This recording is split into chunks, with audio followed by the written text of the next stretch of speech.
Bonjour à tous et bienvenue dans l'interview. C'est le 500e numéro de cette émission. Alors aujourd'hui, nous recevons Laurette Onkelings. Bonjour. Bonjour. Présidente du PS bruxellois, chef de groupe PS à la Chambre. On apprend aujourd'hui que DHL va... Peut-être avant, vous me permettrez de vous dire bon anniversaire. Merci. Parce que non seulement, effectivement, vous venez de le dire, c'est l'anniversaire, mais je crois qu'il y a un taux d'audience qui est tout à fait intéressant et donc bravo pour votre travail. Je vous remercie. On enchaîne avec l'actualité. DHL ce matin annonce qu'il va réinvestir à Bruxelles avec un nouveau hub. C'est une bonne nouvelle, ça ou pas? C'est en même temps une bonne nouvelle sur l'emploi puisqu'on parle de 400 emplois supplémentaires, 200 directs, 200 indirects. Mais d'un autre côté, il faut de nouveau être extrêmement attentif des conséquences sur le bruit. Alors, évidemment, ça ne se fera pas en vol de nuit, on parle de vols de jour intercontinentaux, mais d'un autre côté, il faudra voir un petit peu au niveau du respect des normes de bruit ce que ça produit. Et donc, je suis prudente. Si DHL demandait des dérogations pour voler la nuit, c'est non? Ah, c'est non, évidemment. Travaux sur les pistes de l'aéroport qui vont commencer bientôt. Est-ce qu'on va de nouveau être dans une période de crise? C'est une période qui est difficile, mais surtout pour les habitants, pour ceux qui sont survolés, pour les zones qui sont pour le moment dans les difficultés.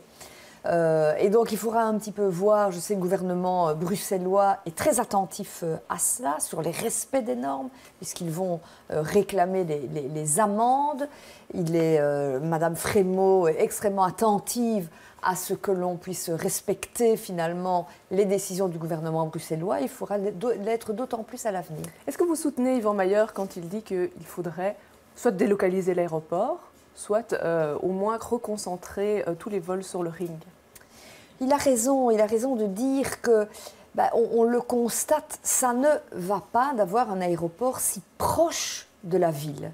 Voilà, c'est rare dans le monde d'avoir cette situation-là. Mais pourquoi est-ce qu'on l'a laissé se développer pendant tant d'années? Ça fait plus de 10 ans qu'on parle de ça fait depuis un certain temps maintenant qu'on a décidé de diminuer le nombre de vols de nuit, qu'on a décidé de plans, etc. Mais malgré tout cela, malgré ces étapes qui ont amélioré à chaque fois la situation, il n'y a rien à faire. Le constat est là.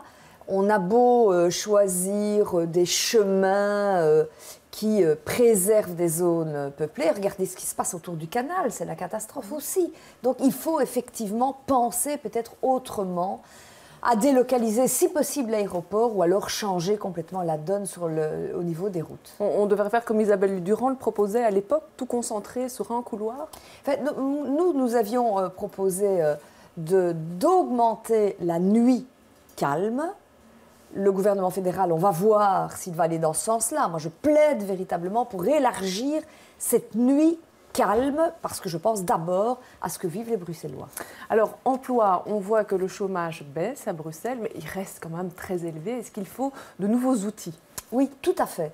Alors, c'est le problème numéro 1 à Bruxelles, même si les chiffres du chômage des jeunes sont des chiffres intéressants. Grégoire Chapelle, le patron d'Actiris, l'a dit dernièrement. On a une diminution de plus de 16% du chômage de jeunes à Bruxelles. Donc ça, c'est une bonne nouvelle et il faut le saluer. Et il faut saluer le ministre de l'Emploi. Mais est-ce que cette diminution ne cache pas des exclusions du chômage? Non, mais par contre, elles vont venir, celles-là. Et donc, on va avoir prochainement 2 grandes augmentations du nombre de chômage chez les jeunes, celle due aux allocations d'insertion et puis celle due aux décisions du gouvernement Michel. On parle de 11 000 à 12 000 personnes concernées. Donc ça peut véritablement provoquer une catastrophe sociale. Donc il faut réagir. Mes propositions, très clairement. 1, on sait qu'une grande partie de ces personnes, et notamment des jeunes, vont se retrouver au CPS. On ne peut pas imaginer les laisser comme allocataires sociaux. Ce n'est pas possible. Il faut leur offrir un emploi. Dans ce cadre-là, ce que je propose, c'est un plan pluriannuel qui double les moyens des services des CPS qui engagent dans de l'emploi. Dès 2015, 10 millions d'euros, c'est ce que proposent les socialistes pour permettre déjà aller à quelque chose comme 1200, 1300 personnes d'en profiter. 2, on a des services d'aide aux entreprises pour qu'ils engagent.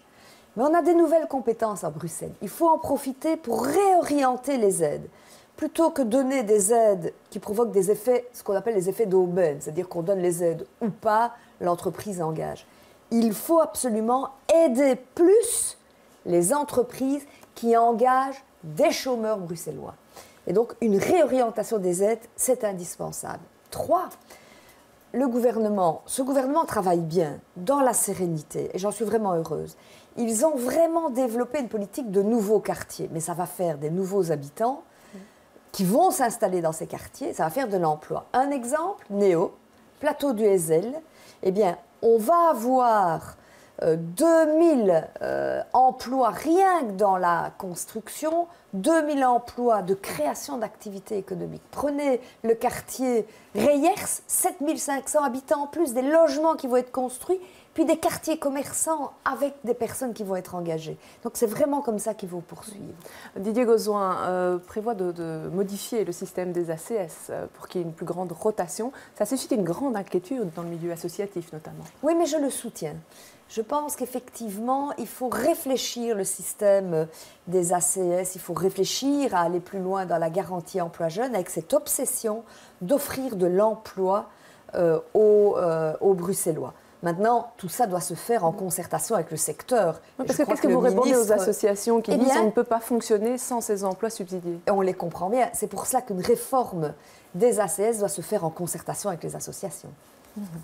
Alors au niveau social, on a vu que les syndicats se sont prononcés. Est-ce qu'ils ont raison de vouloir prolonger des actions maintenant par rapport aux décisions? Mais on est quand même dans une situation difficile. C'est ce gouvernement fédéral et le gouvernement de l'injustice. On a des difficultés. C'est fort ça comme terme, injustice. C'est le gouvernement non seulement de l'injustice, mais de la division. Et je veux bien m'expliquer sur le sujet. De l'injustice. Est-ce que vous savez que lors du dernier budget, on a fait des cadeaux au capital? On a fait des cadeaux à ceux qui en ont déjà l'argent plein les poches. Par exemple, les bonus de liquidation. Par exemple, c'est un système qui permet de diminuer l'impôt pour ceux qui font un travail dans le cadre de ce qu'on appelle les capitaux, qui liquident leur entreprise pour reconstruire par exemple une entreprise quelque temps plus tard. Eh bien, ceux-là, on a diminué finalement leur impôt. Autre exemple, est-ce que vous savez qu'on a diminué les sanctions pour ceux qui fraudent? Pour la fraude fiscale, on a diminué les sanctions. Donc, c'est un gouvernement qui fait ça. Et puis, c'est un gouvernement qui décide d'un impôt sur les travailleurs et les pensionnés. Un impôt de 2%, parce que c'est ça le saut d'index. Le coût de la vie augmente et vos salaires sont bloqués. C'est ça le saut d'index. Et donc, voilà, c'est 2 poids, 2 mesures. Le capital, on le soutient. Par contre, on impose les travailleurs et les allocataires sociaux. Mais ici, on est quand même dans une dynamique de discussion sociale. Il y a déjà 2 accords qui ont été engrangés. Est-ce qu'on n'a pas besoin d'une paix sociale maintenant pour que l'économie se relance? Mais je pense que, d'abord, c'est de la responsabilité des partenaires sociaux. Bien sûr, mais vous pouvez avoir les organisations. Mon avis, c'est que ce gouvernement doit, et dans les prochaines semaines, il va y avoir un contrôle budgétaire. C'est l'occasion d'un grand message. C'est l'occasion de dire qu'on soutient le travail. Et soutenir le travail, ce n'est pas de faire cet impôt de 2%. C'est l'occasion aussi de pouvoir dire qu'on diminue l'impôt sur le travail. Et je crois que ce serait intéressant dans ce qu'on appelle ce fameux tax shift, c'est-à-dire on diminue l'impôt sur le travail et on augmente l'impôt sur le capital. Par exemple, nous avons proposé, au niveau du Parti socialiste, on a déposé des propositions pour un impôt sur les grandes fortunes. Et franchement, il y a de la marge pour qu'elles payent plus, ou alors d'un impôt sur les plus-values, c'est-à-dire les gens qui jouent avec l'argent, véritablement, qui font des bénéfices, eh bien, on leur impose une contribution, pour le moment, elles ne contribuent pas. À travers des écotaxes ou la TVA? Non, pas du tout. Ça c'est quelque chose que vous enfin, la TVA, ce serait vraiment donner d'une main et reprendre de l'autre, parce que la TVA, c'est un impôt particulièrement injuste. Que vous gagnez 1 000 € ou que vous en gagnez 20 000 €, vous payerez de la même façon l'augmentation de la TVA. Donc c'est vraiment très injuste. Puis un impôt sur la consommation, franchement, on n'en a pas besoin maintenant. Et la piste de l'écotaxe? Mais j'attends de voir ce qu'il propose. Je pense que s'il y a une fiscalité favorable à un environnement sain, pourquoi pas ouvrir le dialogue, mais il faut vraiment voir ce qu'ils vont mettre sur la table. Alors, vous parliez de fiscalité, de fraude fiscale, il y a le SwissLeaks, on en a beaucoup parlé. Les socialistes ont demandé à la Chambre de créer une commission spéciale parlementaire. D'abord, la demande a été refusée. Qu'est-ce qu'il en est maintenant? Oui, je crois que c'est indispensable, parce que tout le monde est choqué par ce qui se passe. Allez, des milliards, des centaines de milliards qui sont détournés d'un impôt qu'on ne paie pas, des gens qui sont déjà riches, qui le deviennent encore plus parce qu'ils fraudent. C'est insupportable. Que peuvent faire les parlementaires? Alors, moi, ce que j'ai demandé au nom du PS, comme les socialistes flamands également, c'est qu'on puisse travailler dans une commission, Parlement, où on voit quelles sont les mesures que l'on peut prendre au niveau belge, au niveau européen, pour contrer les fraudeurs. Dans le passé, en 2009, il y avait une commission comme ça qui avait établi 109 recommandations. Bien. Donc, ce que l'on demande, c'est est-ce que toutes les recommandations ont été appliquées, un, et deux, est-ce qu'il ne faut pas aller plus loin pour empêcher cette fraude? Alors, il y a un peu de remous au sein du gouvernement vous a d'abord dit non, MRNVA. On a d'abord dit non, puis j'ai insisté, il faut toujours insister comme ça. Et dès lors, il y aura le 27 février des auditions au Parlement de la ministre et de la Cour des comptes pour voir un peu où on en est. Et début mars, on reparle de la proposition des socialistes d'une commission d'enquête. Alors, il y a eu un grand débat à Bruxelles concernant le radicalisme et le vivre ensemble. Toutes les assemblées bruxelloises se sont réunies. C'était une première. Vous êtes satisfaite de ce genre d'initiative? Oui, je trouve que les protagonistes l'ont dit, il y a eu un bon débat. On s'est donné le temps au Parlement bruxellois de parler de ce qui va et de ce qui ne va pas, de ne pas pointer du doigt les uns et les autres, mais de se dire, mais tiens, à Bruxelles, comment on a évolué, comment s'est passée l'intégration, quelles sont les réussites de l'intégration et quelles sont les difficultés sociales aussi auxquelles sont confrontées les personnes et qui poussent certains dans le désespoir et qui poussent certains qui connaissent le désespoir à s'expatrier, à aller par exemple en Syrie. Donc ça a été un bon débat de qualité, majorité, opposition. Oui, vous dites pas pointer du doigt. Rudy Vervoort a quand même été épinglé par l'EMR en disant qu'il n'a pas pris suffisamment tôt la conscience de cette problématique des départs vers la Syrie. Oui, non, ce n'est pas exact puisque vous savez que Rudy Vervoort a directement, avec les bourgmestres, et donc il a un travail approfondi avec les bourgmestres pour prendre l'ensemble des mesures possibles au niveau régional. Vous savez que c'est des mesures principalement au niveau du gouvernement du pays, mais c'est vrai que Bruxelles en tant que telle est vraiment très active sur le terrain, notamment pour aider les familles contre le radicalisme. Combien de familles nous disent, j'en ai déjà reçu, que dois-je faire? Mon enfant, manifestement, est en train d'être radicalisé. Et notamment, ce qui se passe sur Internet fait peur, puisque en quelques semaines, des jeunes que rien ne prédispose à la radicalisation sont amenés à être radicalisés et à partir en Syrie. Et donc, il faut agir, c'est ce que fait le gouvernement Vervoort. Alors, est-ce que Alain de Stex est un tapé? Mais moi, je ne suis pas pour l'hypocrisie. Il y a des personnes que j'apprécie, qu'ils soient dans la majorité de l'opposition et que je respecte. Ouais. Tapé, c'est le terme que vous avez utilisé. Absolument. Et clairement, M. de Stex, c'est une personne que je n'apprécie pas, c'est mon droit. Et pourquoi? Parce que c'est surtout ça qui est intéressant. Pourquoi? D'abord, je pense que c'est une personne qui n'aime pas Bruxelles. Vous savez que c'est le seul à applaudir comme francophone à Bruxelles la NVA, qui n'aime pas Bruxelles et qui plaide contre la région.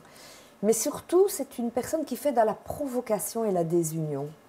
Rappelez-vous, c'est par exemple lui qui avait dit à propos des familles d'origine immigrée, marocaines, turques, etc., les Norvégiens en se moquant un peu, en regrettant l'immigration.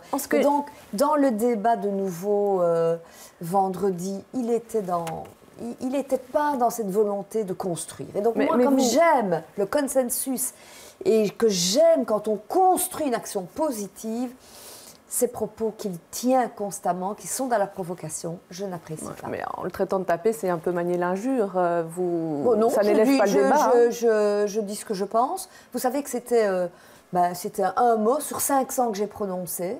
La presse a cru bon de le relever et un peu moins de mettre en avant toutes les propositions sur l'emploi et tout le travail que nous faisons contre la fraude fiscale. Voilà. Très bien. Je vous remercie d'être venu sur ce plateau. Je vous remercie de nous avoir suivis.